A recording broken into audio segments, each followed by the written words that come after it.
Paper 95. The Melchizedek Teachings in the Levant. As India gave rise to many of the religions and philosophies of Eastern Asia, so the Levant was the homeland of the faiths of the Occidental world.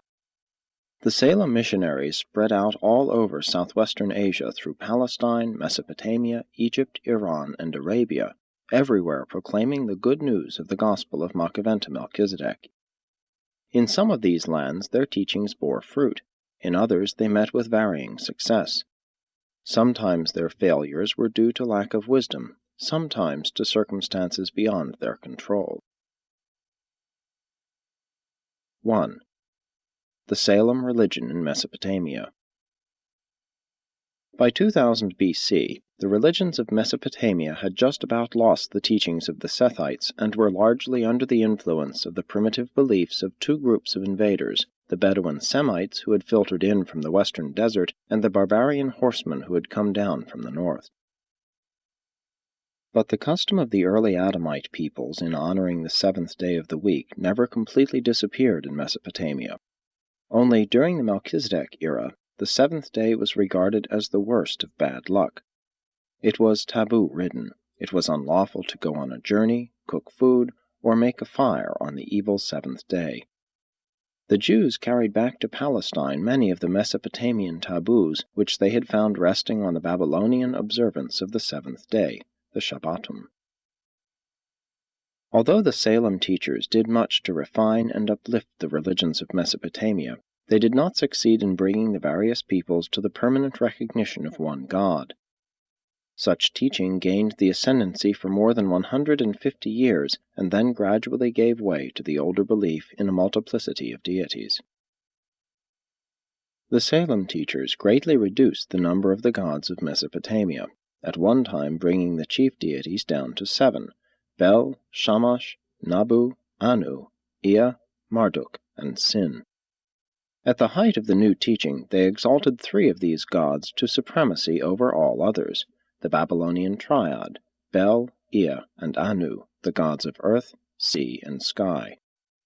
Still other triads grew up in different localities, all reminiscent of the Trinity teachings of the Andites and the Sumerians, and based on the belief of the Salemites in Melchizedek's insignia of the 3 circles. Never did the Salem teachers fully overcome the popularity of Ishtar, the mother of gods and the spirit of sex fertility. They did much to refine the worship of this goddess, but the Babylonians and their neighbors had never completely outgrown their disguised forms of sex worship. It had become a universal practice throughout Mesopotamia for all women to submit, at least once in early life, to the embrace of strangers. This was thought to be a devotion required by Ishtar, and it was believed that fertility was largely dependent on this sex sacrifice.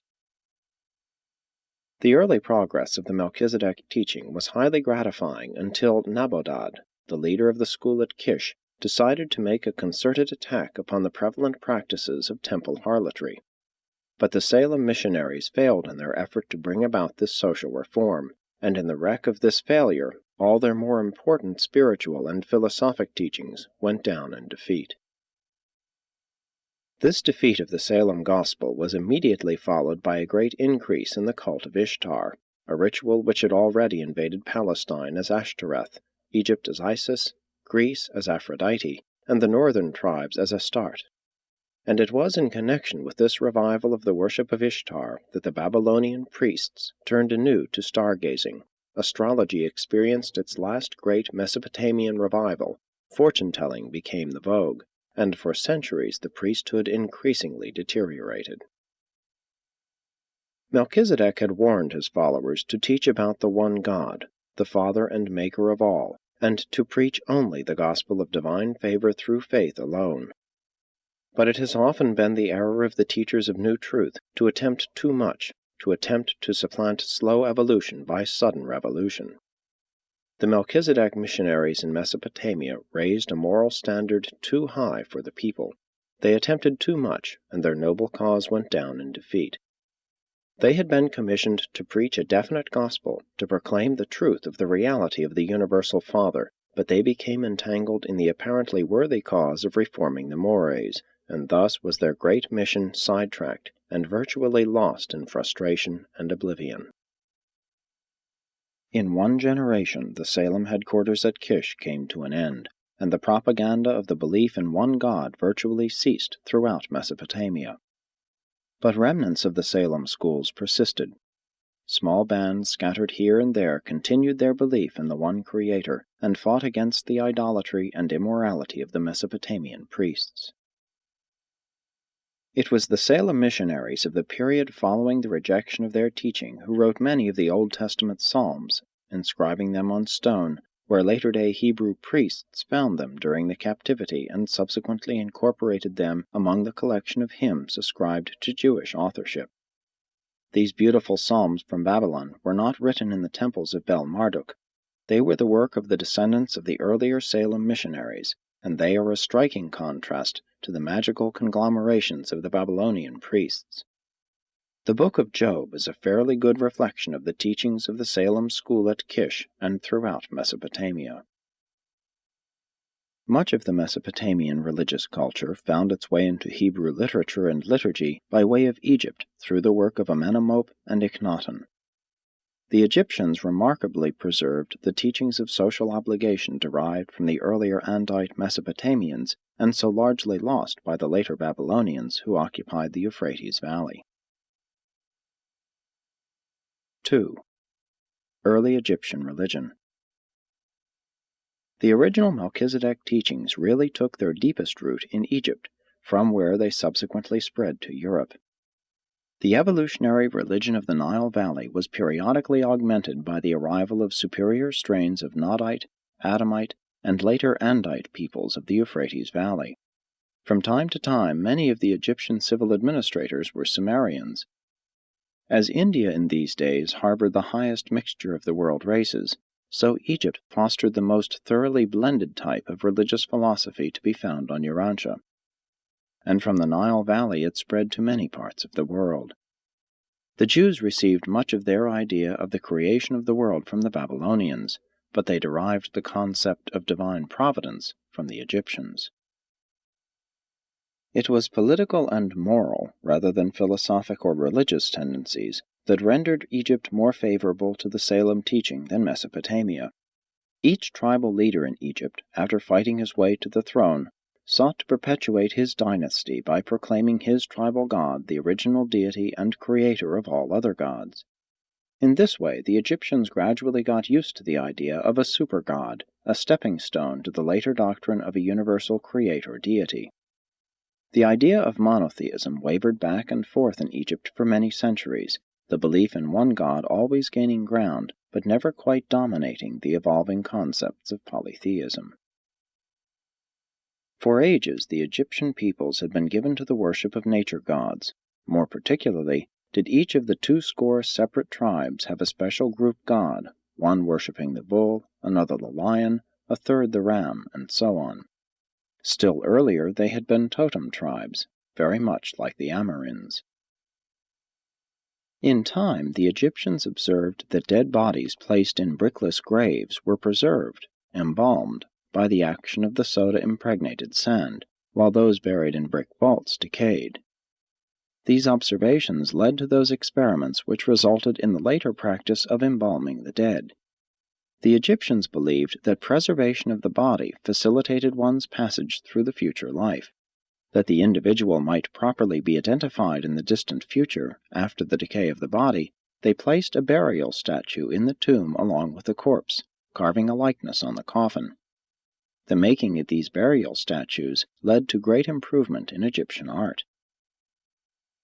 For centuries, the Egyptians placed their faith in tombs as the safeguard of the body and of consequent pleasurable survival after death. The later evolution of magical practices, while burdensome to life from the cradle to the grave, most effectually delivered them from the religion of the tombs. The priests would inscribe the coffins with charm texts, which were believed to be protection against a man's having his heart taken away from him in the nether world. Presently, a diverse assortment of these magical texts was collected and preserved as the Book of the Dead. But in the Nile Valley, magical ritual early became involved with the realms of conscience and character to a degree not often attained by the rituals of those days. And subsequently, these ethical and moral ideals, rather than elaborate tombs, were depended upon for salvation.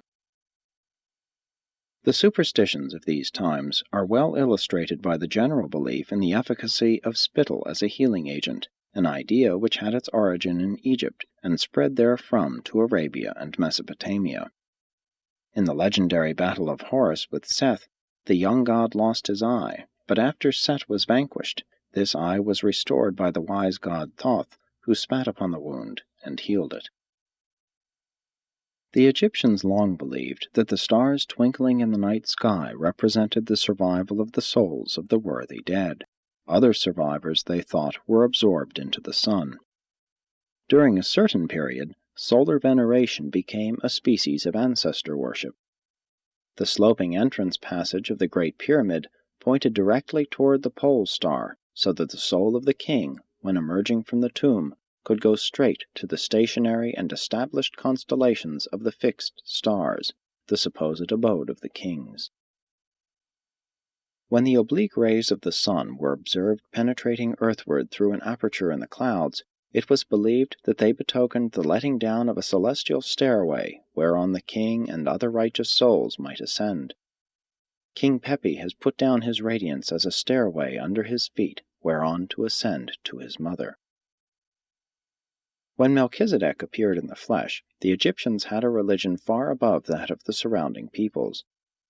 They believed that a disembodied soul, if properly armed with magic formulas, could evade the intervening evil spirits and make its way to the judgment hall of Osiris, where, if innocent of murder, robbery, falsehood, adultery, theft, and selfishness, it would be admitted to the realms of bliss.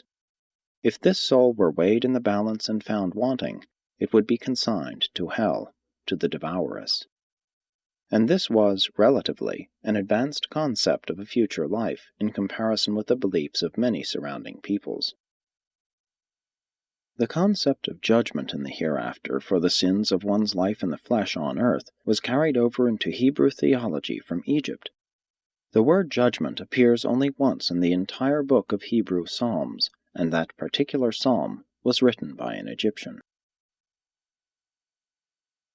3. Evolution of moral concepts.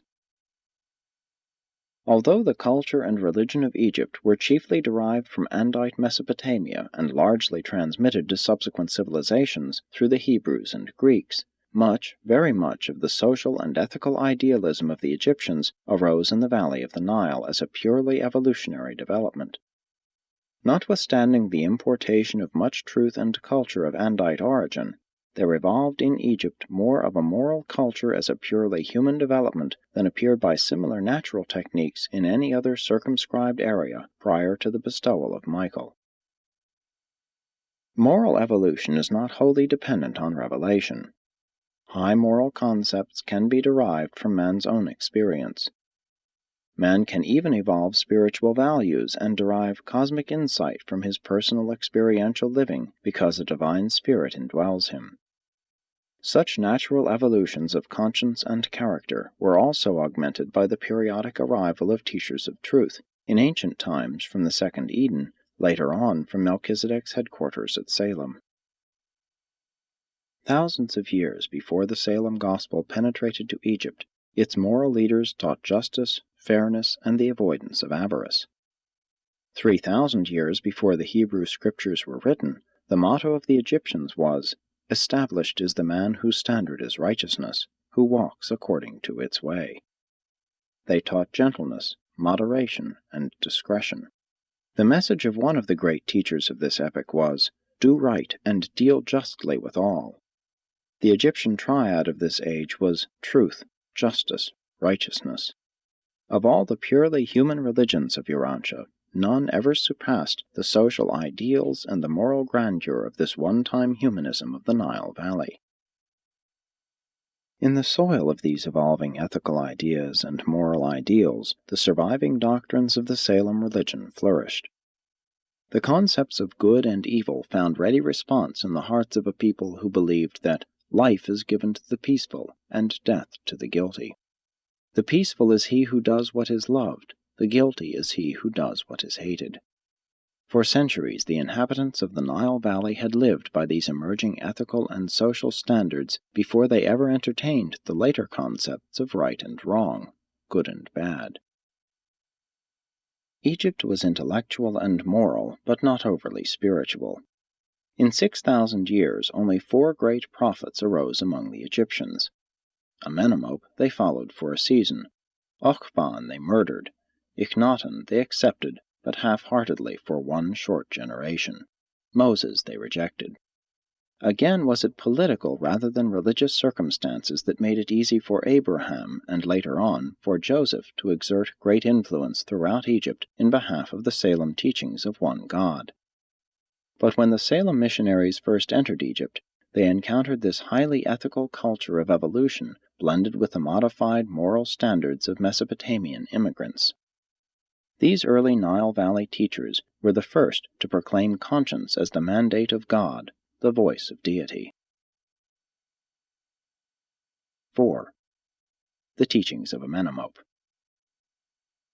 In due time there grew up in Egypt a teacher called by many the Son of Man, and by others Amenemope.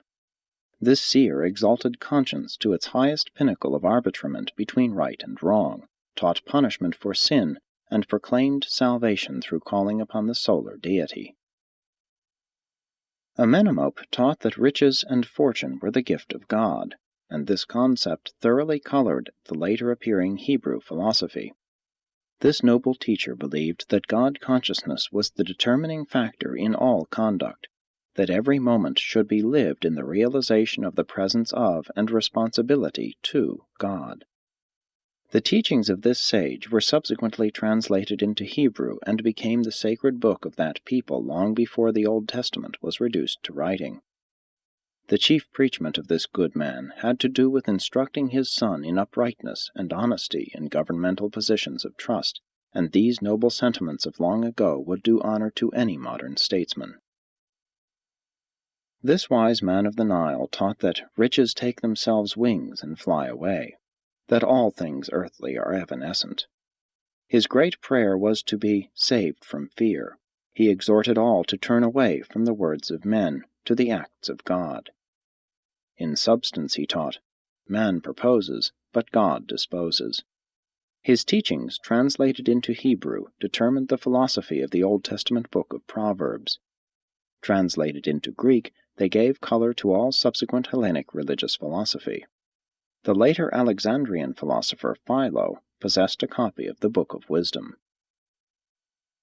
Amenemope functioned to conserve the ethics of evolution and the morals of revelation, and his writings passed them on both to the Hebrews and to the Greeks. He was not the greatest of the religious teachers of this age, but he was the most influential in that he colored the subsequent thought of 2 vital links in the growth of Occidental civilization: the Hebrews, among whom evolved the acme of Occidental religious faith, and the Greeks, who developed pure philosophic thought to its greatest European heights. In the book of Hebrew Proverbs, chapters 15, 17, 20, and chapter 22, verse 17 to chapter 24, verse 22, are taken almost verbatim from Amenemope's Book of Wisdom. The first psalm of the Hebrew Book of Psalms was written by Amenemope and is the heart of the teachings of IKHNATON. 5. The remarkable IKHNATON. The teachings of Amenemope were slowly losing their hold on the Egyptian mind when, through the influence of an Egyptian Salemite physician, a woman of the royal family espoused the Melchizedek teachings.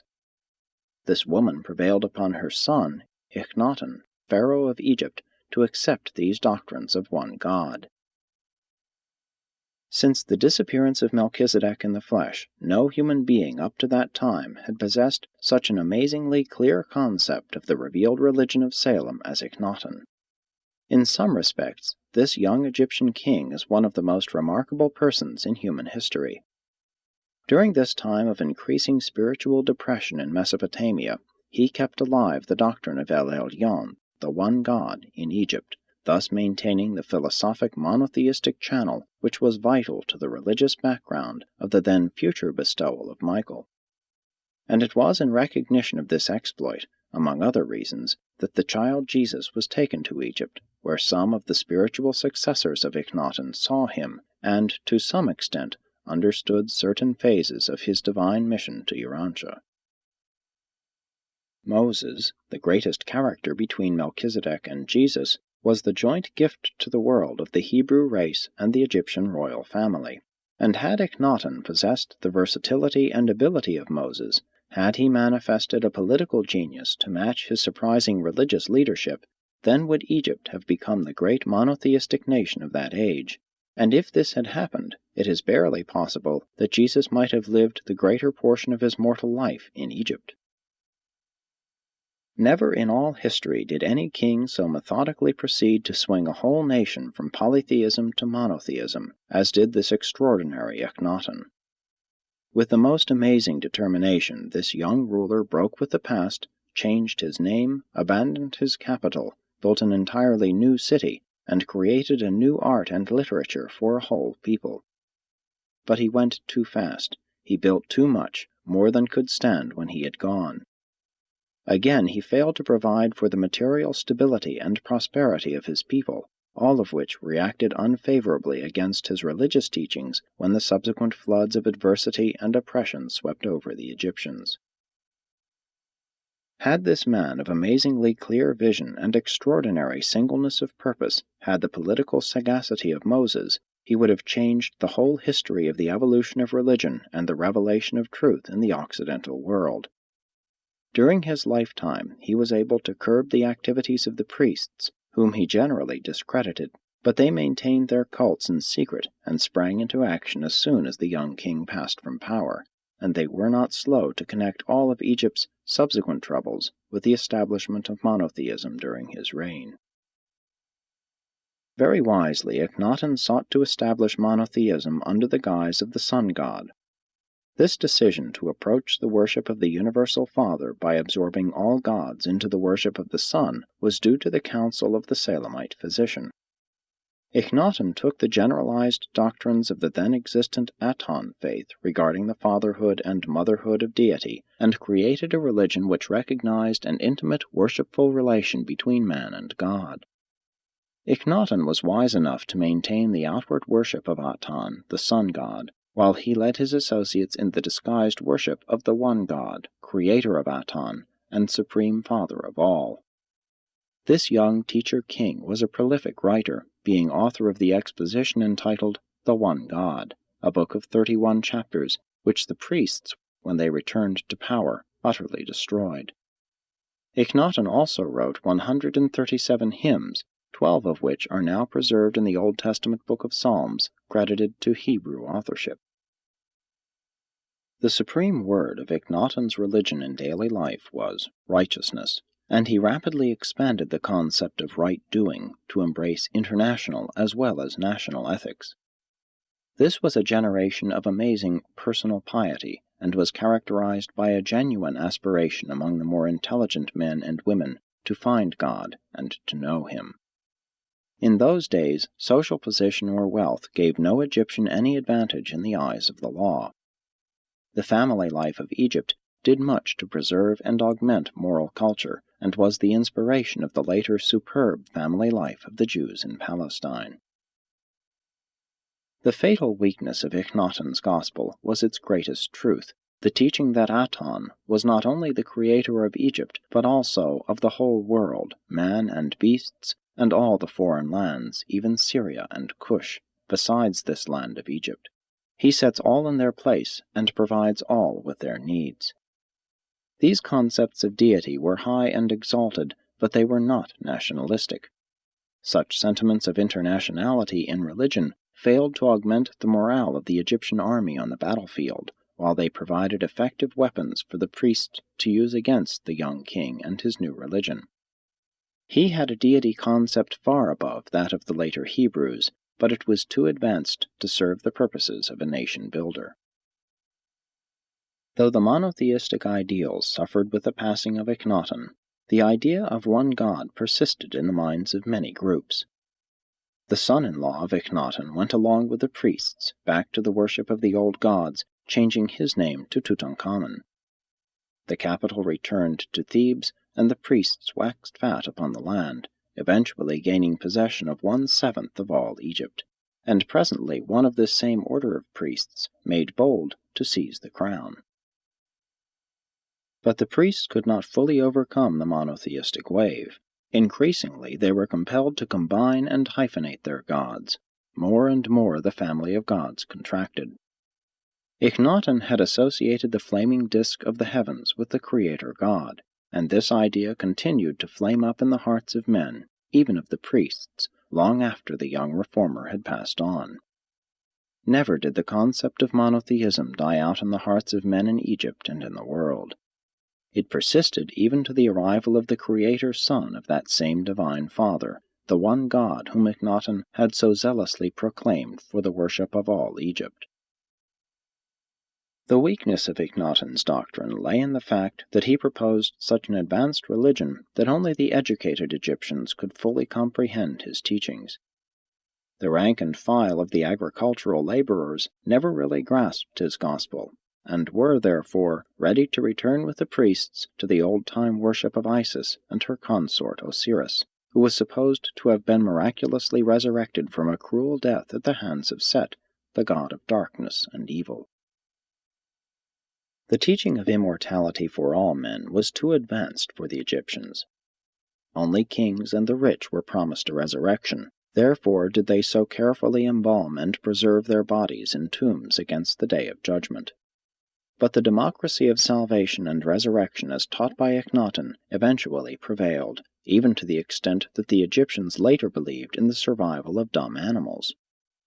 Although the effort of this Egyptian ruler to impose the worship of one god upon his people appeared to fail, it should be recorded that the repercussions of his work persisted for centuries both in Palestine and Greece, and that Egypt thus became the agent for transmitting the combined evolutionary culture of the Nile and the revelatory religion of the Euphrates to all of the subsequent peoples of the Occident.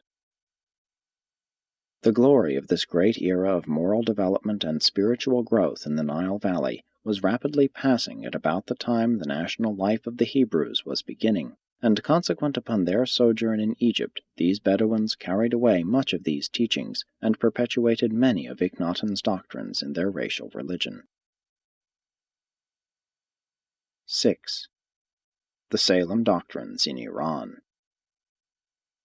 From Palestine, some of the Melchizedek missionaries passed on through Mesopotamia and to the great Iranian plateau. For more than 500 years the Salem teachers made headway in Iran, and the whole nation was swinging to the Melchizedek religion when a change of rulers precipitated a bitter persecution which practically ended the monotheistic teachings of the Salem cult. The doctrine of the Abrahamic covenant was virtually extinct in Persia when, in that great century of moral renaissance, the 6th before Christ, Zoroaster appeared to revive the smoldering embers of the Salem gospel. This founder of a new religion was a virile and adventurous youth who, on his first pilgrimage to Ur in Mesopotamia, had learned of the traditions of the Caligastia and the Lucifer rebellion, along with many other traditions, all of which had made a strong appeal to his religious nature. Accordingly, as the result of a dream while in Ur, he settled upon a program of returning to his northern home to undertake the remodeling of the religion of his people. He had imbibed the Hebraic idea of a God of justice, the Mosaic concept of divinity. The idea of a supreme God was clear in his mind, and he set down all other gods as devils, consigned them to the ranks of the demons of which he had heard in Mesopotamia. He had learned of the story of the 7 master spirits as the tradition lingered in Ur, and, accordingly, he created a galaxy of 7 supreme gods with Ahura Mazda at its head. These subordinate gods he associated with the idealization of right law, good thought, noble government, holy character, health, and immortality. And this new religion was one of action, work, not prayers and rituals. Its God was a being of supreme wisdom and the patron of civilization, It was a militant religious philosophy which dared to battle with evil, inaction, and backwardness. Zoroaster did not teach the worship of fire, but sought to utilize the flame as a symbol of the pure and wise spirit of universal and supreme dominance. All too true, his later followers did both reverence and worship this symbolic fire. Finally, upon the conversion of the Iranian prince, this new religion was spread by the sword, and Zoroaster heroically died in battle for that which he believed was the truth of the Lord of Light. Zoroastrianism is the only Urantian creed that perpetuates the Dalmatian and Edenic teachings about the seven master spirits. While failing to evolve the Trinity concept, it did in a certain way approach that of God the Sevenfold. Original Zoroastrianism was not a pure dualism. Though the early teachings did picture evil as a time coordinate of goodness, it was definitely eternity submerged in the ultimate reality of the good. Only in later times did the belief gain credence that good and evil contended on equal terms. The Jewish traditions of heaven and hell and the doctrine of devils as recorded in the Hebrew Scriptures, while founded on the lingering traditions of Lucifer and Caligastia, were principally derived from the Zoroastrians during the times when the Jews were under the political and cultural dominance of the Persians. Zoroaster, like the Egyptians, taught the Day of Judgment, but he connected this event with the end of the world. Even the religion which succeeded Zoroastrianism in Persia was markedly influenced by it. When the Iranian priests sought to overthrow the teachings of Zoroaster, they resurrected the ancient worship of Mithra. And Mithraism spread throughout the Levant and Mediterranean regions, being for some time a contemporary of both Judaism and Christianity. The teachings of Zoroaster thus came successively to impress three great religions, Judaism and Christianity, and, through them, Mohammedanism. But it is a far cry from the exalted teachings and noble psalms of Zoroaster to the modern perversions of his gospel by the Parsees, with their great fear of the dead, coupled with the entertainment of beliefs in sophistries which Zoroaster never stooped to countenance. This great man was one of that unique group that sprang up in the 6th century before Christ to keep the light of Salem from being fully and finally extinguished as it so dimly burned to show man in his darkened world the path of light leading to everlasting life. 7. The Salem Teachings in Arabia. The Melchizedek teachings of the one God became established in the Arabian desert at a comparatively recent date. As in Greece, so in Arabia the Salem missionaries failed because of their misunderstanding of Macaventa's instructions regarding over-organization.